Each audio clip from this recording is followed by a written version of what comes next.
if you are savvy enough to contact myself before any arrest happens, before the investigation continues, and before you've spoken with law enforcement, it's likely, almost certain, we will mitigate any potential consequences to the business owner.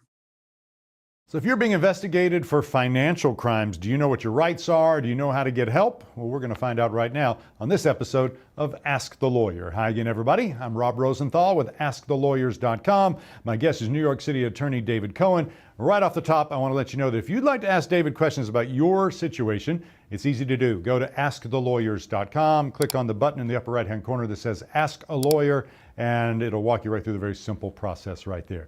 David, good to see you. Thank you for taking some time to help answer our questions today.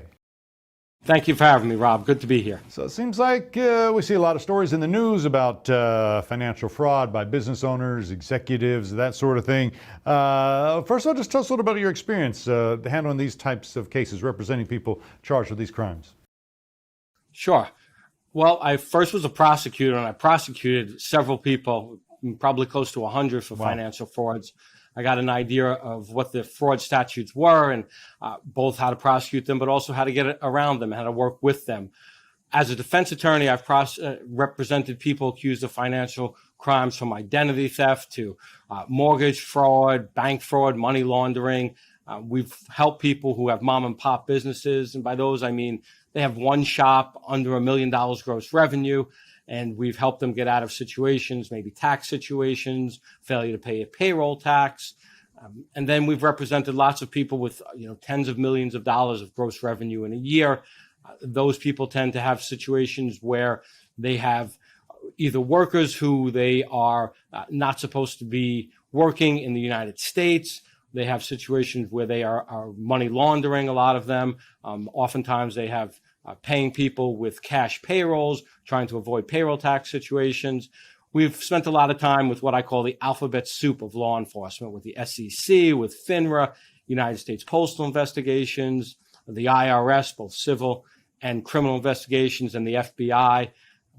We represent people who own businesses who believe, or the government believes, have run afoul of the law, and we've helped them get out of those situations, many of them without being prosecuted, and almost all of them without having to serve even one day incarcerated. Wow, so safe to say you've had lots of experience with in these areas.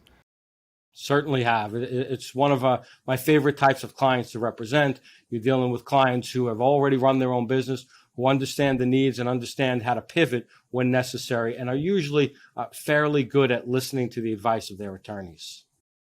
So I wonder, is this the kind of thing, David, that usually comes as a surprise to the person charged?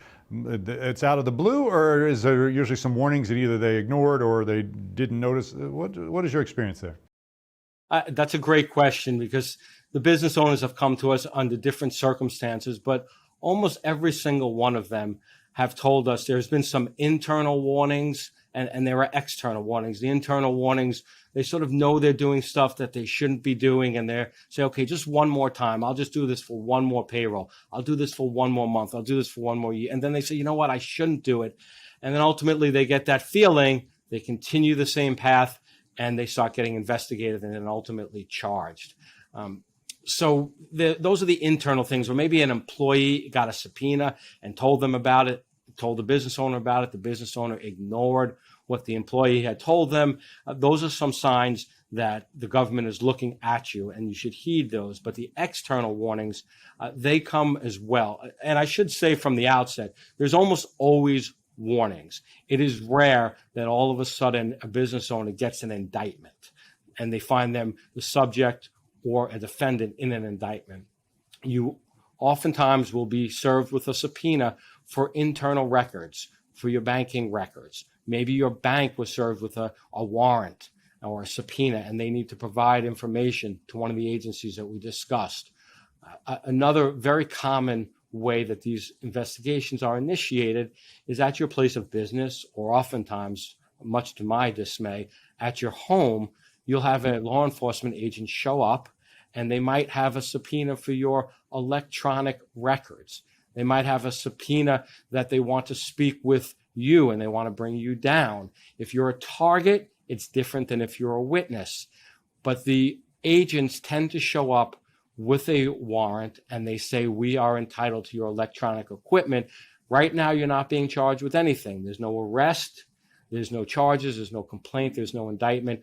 We just want to look at these records. And then I get the call, if they're smart. Unfortunately, many times they don't call until then the government comes 3 or 4 months later with an arrest warrant. And then they call me and they say, well, I turned all this over. And I asked them, well, what have you been doing since you turned over that information? And sometimes it's, well, I've been deleting all the files. And that's not what you want to do, because then you open yourself up. Even if you've done nothing wrong, you've opened yourself up to further charges. So the short answer is, Rob, yeah, there's almost always some sort of warnings, and the smart business owner heeds those warnings and heeds their gut. That's how they became successful in the first place. So you kind of answered my next question. At what point in the process do they get someone like yourself involved? If you had your way, would it be before there's ever even a warrant or a subpoena? Is it obviously after the fact when they come and knock on the door or they show up with handcuffs? Where do they get you involved, David? The sooner the better. I have some businesses that just have us on a retainer because they're asking us questions while they're forming their business, or they're not certain about if they're allowed to do certain things with their business. And that's the minority of cases. But really, the moment that you know that you're being investigated or an employee is being investigated, and that could come in any of the ways that I've previously mentioned, a subpoena, something in the mail, a knock at the door, don't wait for the law enforcement officer to show up with an arrest warrant. Don't wait for them to come back a second time. And don't listen when they say this is no big deal. Right? This is what I do. You run a successful business, run your business. But the moment you're investigated, get in touch with somebody who has the experience, the know-how, the smarts to understand the way that we can deal with the investigator. We can handle the investigation.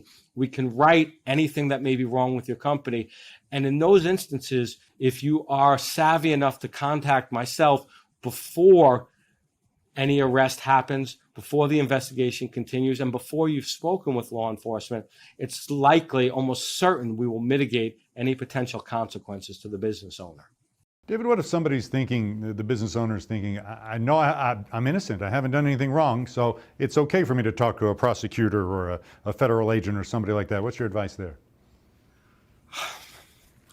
No. Do not talk to any law enforcement agent on your own, ever. And let's look at two situations, Rob. One is I've committed some crime, right? I may know that I've committed the crime. I may know it's an ongoing crime, or I may not know. I may think, but I'm not sure. But in one situation, you've committed the crime. In another, you haven't. In the situation where you have committed the crime, anything that you say to that law enforcement official will be used against you. It will absolutely come back to haunt you in one way or the other. If you have an attorney who goes in and speaks to the law enforcement agent on your behalf, what I say to that law enforcement official is nothing that they can hold you to. Remember, on the federal level, lying to a law enforcement agent is a federal crime. So if you tell them, no, I paid all my employment taxes on all my employees, and it's determined that you didn't, well, not only are you in trouble for not paying those employment taxes, but you're also in trouble for lying to a federal agent. And that gets a lot of people in trouble. They try to talk their way out of it. On the other hand, if you haven't done anything wrong, why risk speaking to a law enforcement agent and saying something that will allow them to do a further round of investigation that might pique their interest in an area that they weren't already interested in? You don't want law enforcement coming in to look at your business. You don't want them looking at your books, even if you've done nothing wrong.